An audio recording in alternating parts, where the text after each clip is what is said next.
Design Dungeon.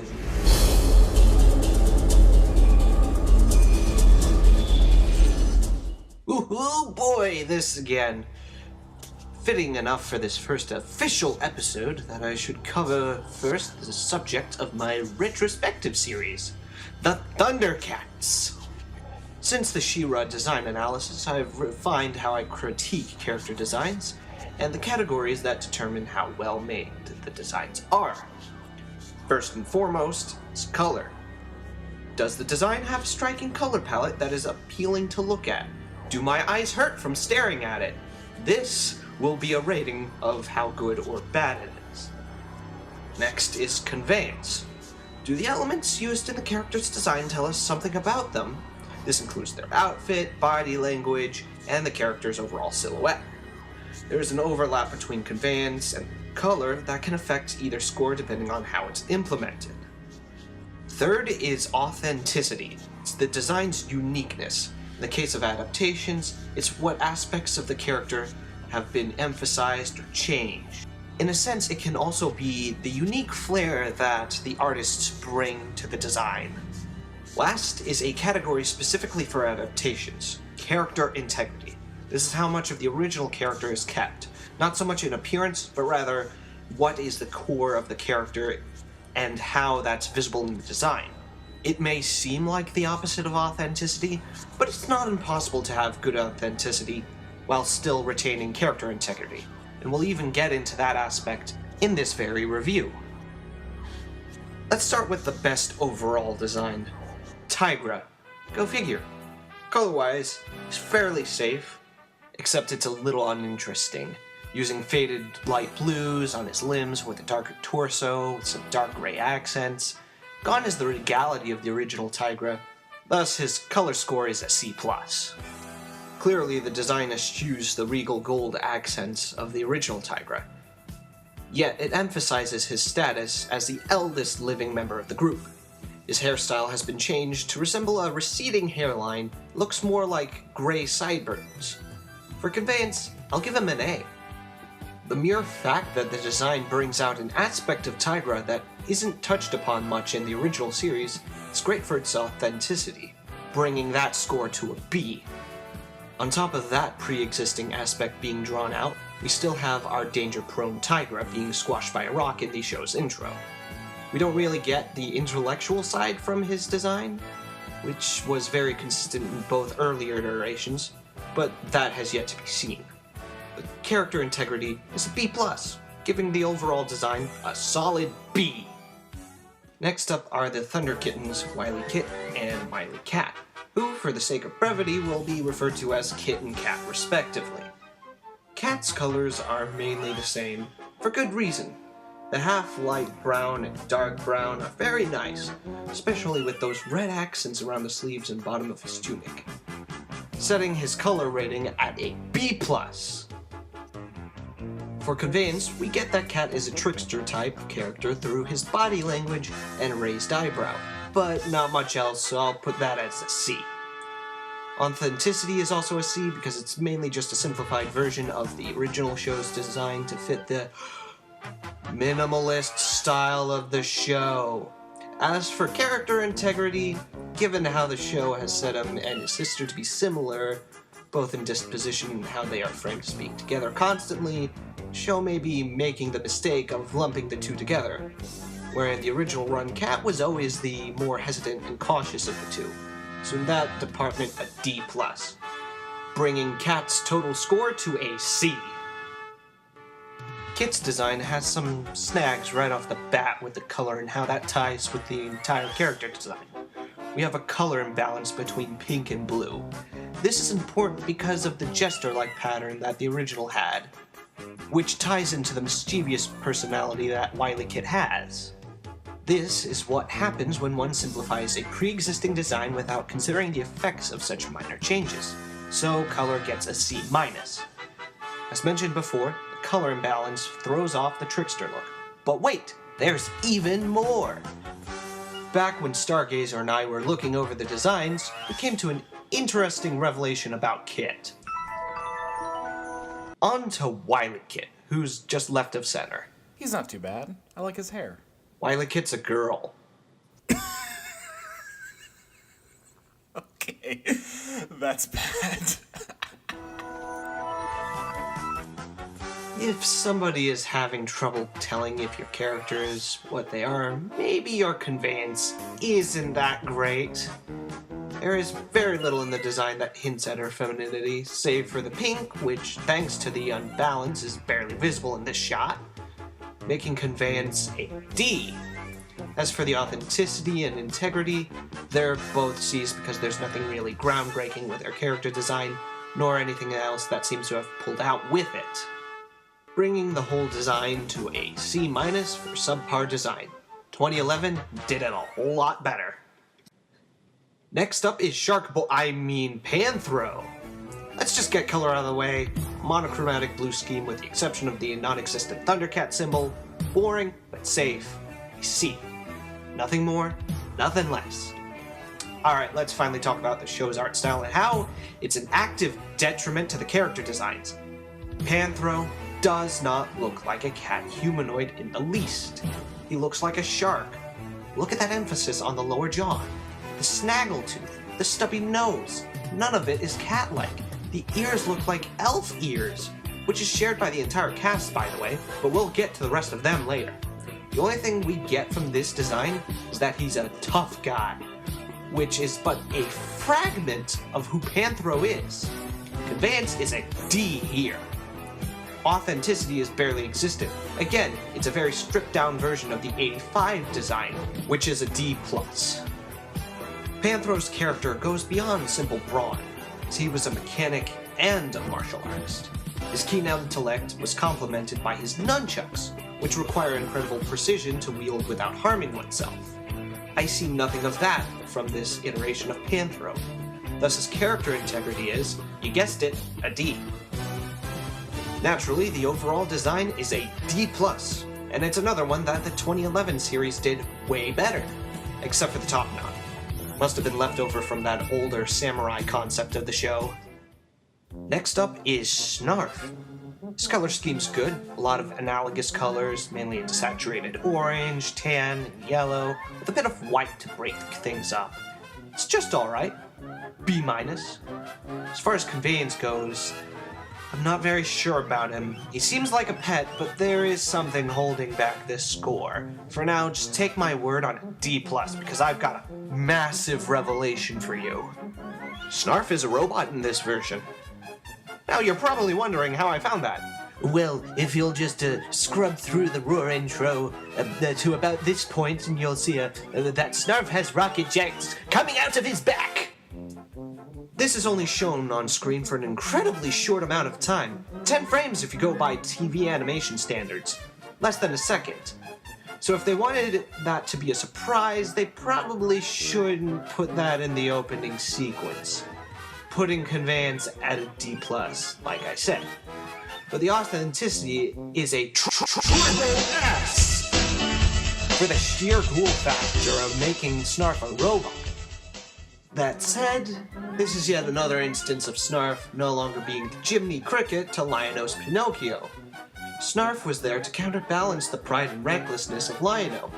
I don't see that happening with this guy at all. D- in character integrity, bringing Snarf to a C+. Next up is Cheetara. I have some beefs with her design, but not exactly what you'd think. Color-wise, she's fine. It's an analogous palette of oranges and yellows that mesh quite well. B+. Now, conveyance is where I get some issues with the design. It's clearly based on female athleticism, particularly running, which is okay, yet the hair bugs me to no end. Why would a runner have their hair like that? It looks like it would catch too much air when running. With the old Cheetara's hair, sure, it was long and loose, but it was always trailing behind her head. This is great for secondary action and animation. A lack of this aerodynamic feature holds back her conveyance as a speedster. C-. Though I'll still give it a B- in authenticity for the new take on her design.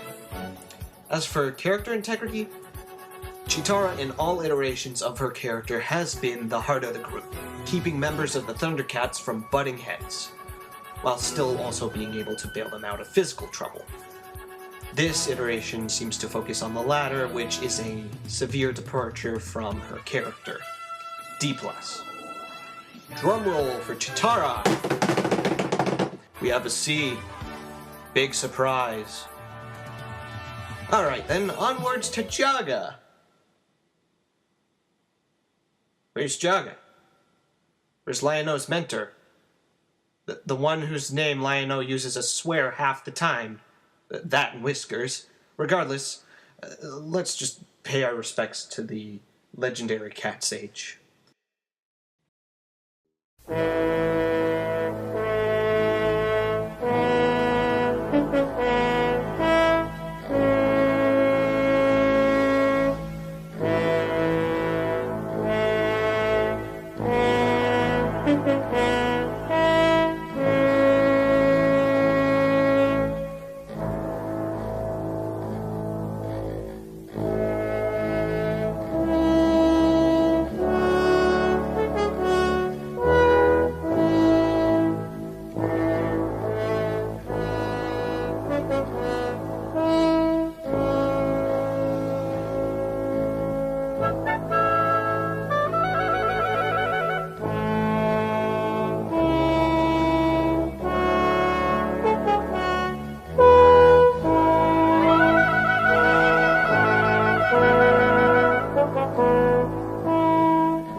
Because somebody didn't pay their respects.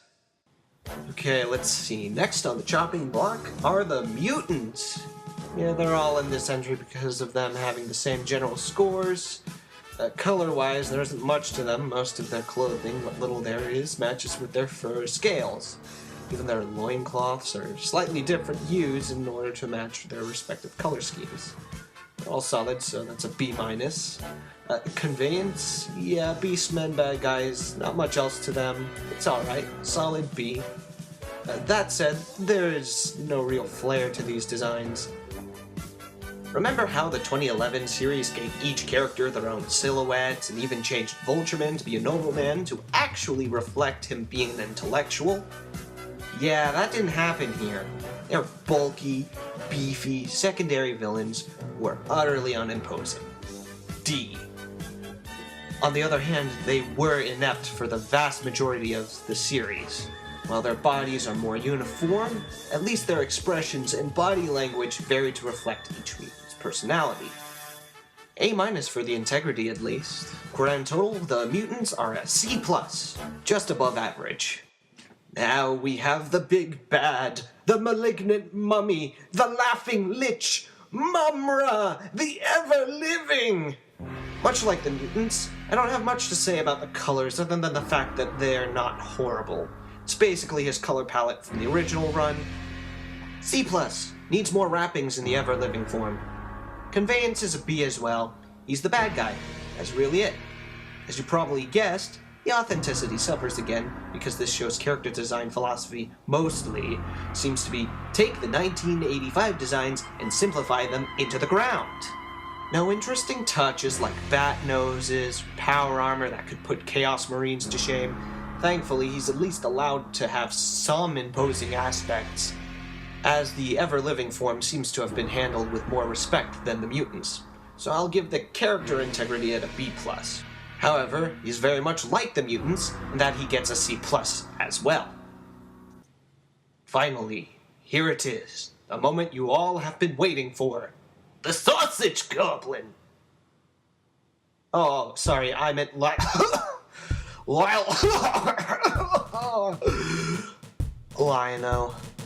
Alright, color. It's so-so. Nothing really stands out or hurts the eyes from that standpoint. C. Okay, now that the one remotely positive thing is out of the way, I'm going freeform on this one, because there is a lot to unpack about this. This design does not work on any level for Liono. I do not see the honorable, prideful, and princely hero of the Thundercats. I see the shortcomings of an art style that tries to imitate stronger works, but has neither the charm nor the sense of proportion needed to pull it off. Simply look at how Liono is standing just behind the same rock that's pinning down Tigra. So he's about 7/8 the height of Tigra, except that he's proportioned like Steven Universe, the Season 1 version, giving him a man-child look. While this could fit with the original series theme of growing up, it's undermined by the actor's voice, which is that of a full-grown man. Hey there, everyone! My name's Liono, and I'm the star of a new show called Thundercats Roar! You see, in the original run, Liono was a child in an adult's body. He was always trying to live up to that image of a grown adult and to fulfill the image of being the Lord of the Thundercats. That just seems to be lost here. Yet the ruination of the original show's themes and symbolism does not end there.